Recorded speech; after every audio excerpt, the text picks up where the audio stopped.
विपद संकेत तले प्रवाहित होउछि बैतरणी नदीर जलस्तर हेले जाजपुर रे अनेक गाँव छाड़ीनी बन्या पानी जहाँकि लोकों दुर्दशा बढ़ाई पानी केबे छाड़िबो आ घर को केबे फेरिबे सेनी चिंतारे बन्या विपन्न चतुर्थ थर बन्या आसिबा परे बन्या विपन्नक दुख दुर्दशा बढ़ी धीरे धीरे जलस्तर कमुथिले भी एबे भी अनेक गाँव में पशि रही बन्या पानी बन्या प्रभावित अंचल में किछि स्वेच्छासेवी किन्नर संघ पहुंची सुखिला खाद्य सह पीवा पानी बोतल जोगाइछन्ति। जाजपुर जिलार 8टी ब्लॉकर बन्या पानी घेରରେ थिबा सरकारी बेसरकारी विद्यालय अंगनवाड़ी केन्द्र को आज छुट्टी घोषणा करा जायछि। जिलापाल ए छुट्टी घोषणा करिछन्ति। 10 वर्ष तले ये पानी होता से इमितिका पानी नथिला 2 दिन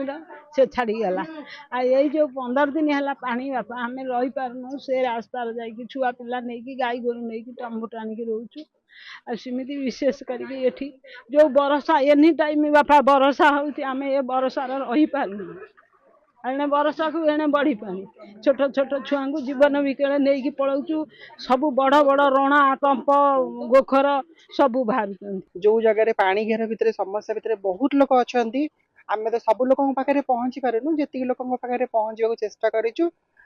आम तरफ किसी सुखिला खाद्य और पानी व्यवस्था करूँ कैंडल भी रही व्यवस्था पानी व्यवस्था रही छोट पिला सुखिला बिस्किट फिस्किट व्यवस्था कराई।